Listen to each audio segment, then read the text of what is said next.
This video is going to be my first look review of the Transition Sentinel.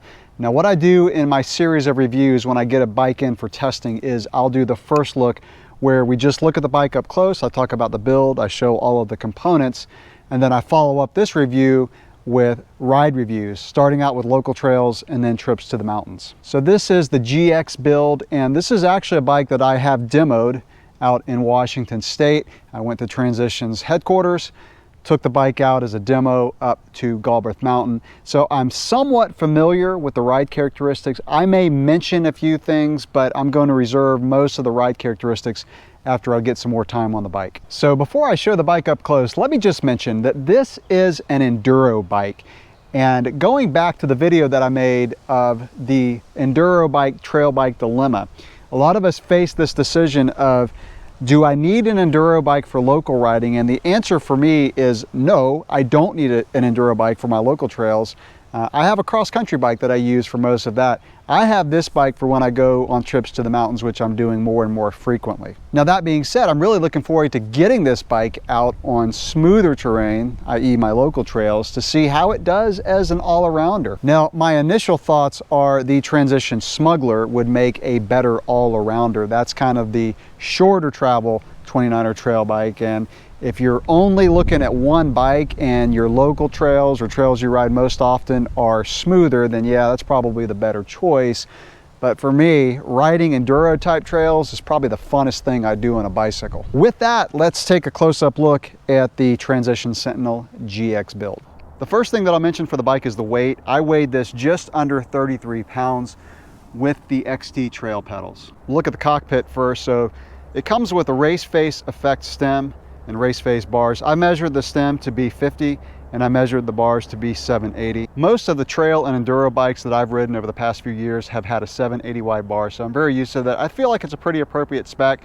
Some people may want to cut it down a little bit. There are a few people who may want a little bit wider bar, but I feel like 780 is a really good spec for this bike. Transition does make some of their own components. They put it under a brand called Anvil, and on this bike, the only house brand component is the saddle.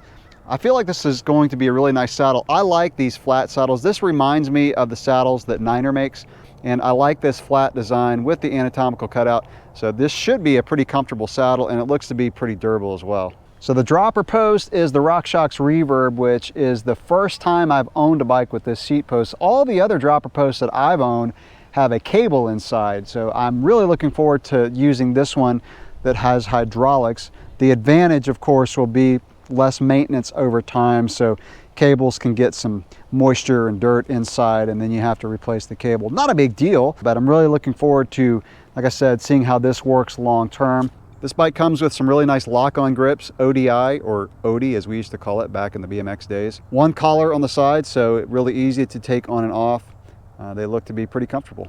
This bike is the GX build, so SRAM Eagle components, GX Eagle rear derailleur, and you've got the big wide 10 to 50 cassette in the back, and the front chainring is a 30.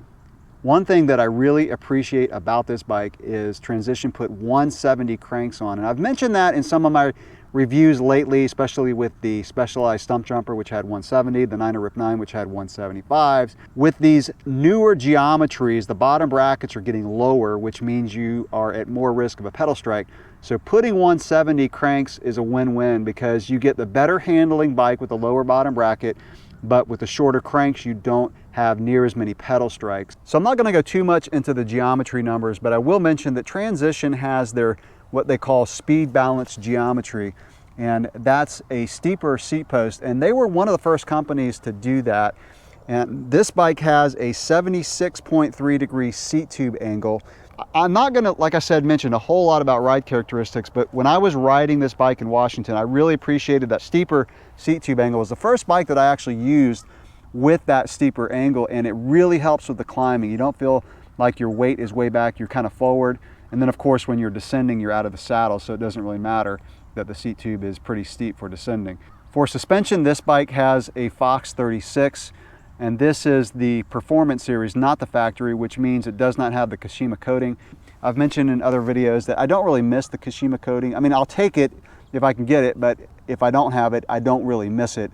I feel like this suspension is pretty smooth, and I like the grip damper the compression knob because it's easy to turn. It's super easy to turn. And like most forks today, it comes so that you can run a 29er wheel or 27.5 plus. And the rear shock is a DPX2, also the Performance Series and not the factory, no Kashima coating. DPX2 is probably my favorite shock for enduro and trail bikes. It's not as heavy as a coil shock, but it's very, very capable for descending. So the tires on this bike, you've got a Minion DHF in the front, a 2.5, and then a Minion DHR2 in the back with a 2.4. These are tires that I've run before. This is a solid spec for an enduro bike.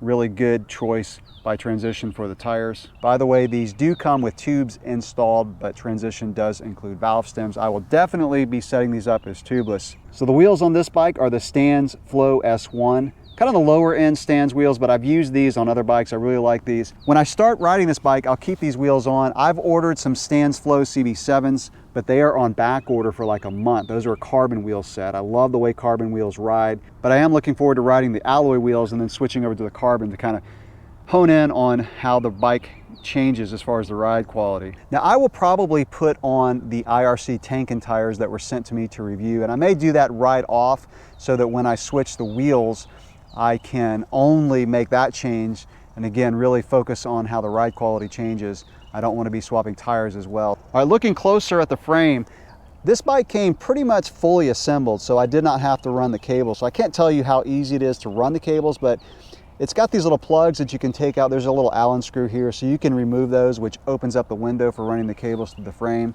That is the dropper post. So the dropper post runs inside the frame and then, of course, comes up to the bottom of the dropper post. And then on the left side of the frame, you've got the shifter housing coming in. And then the rear shifter cable comes out the bottom of the down tube, goes back into the chainstay, and comes out here. So really clean cable routing. The Transition does run the brake cable externally, which is a lot easier for setup, a lot easier if you have to make changes.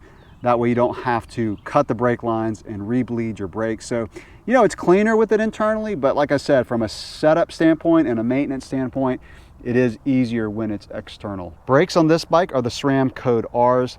These are a 4-piston brake.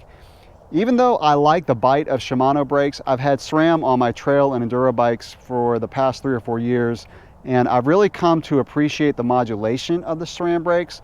The brake rotors on this bike are 180 both front and rear. For the suspension design, you've got the pivot on the bottom of the seat stay, so down here, and then you've got a rocker link. Now, I don't know if they call this horse link. I know horse link bikes have the pivot in the same place, but there's probably some patent language and all specifics of where the pivots are located. So again, don't quote me that this is a horse link design. Now, other horse link bikes that I've used in the past have been a little bit soft in the pedaling platform. However, this bike, I was really impressed with how it climbed up in Washington. Like I said, not too much of the ride characteristics, but climbing on this bike was pretty solid. So I'm really looking forward to testing this bike long term and taking it on the trails that I'm familiar with to compare it to other bikes that I've ridden. Okay, so that's my first look at the Transition Sentinel GX build. To say I'm stoked about getting this bike out on the trails is an understatement. This is a bike that I fell in love with when I test rode it up in Washington, and really looking forward to riding it long term. Stay tuned to the channel for follow-up reviews on this bike. Thanks for watching.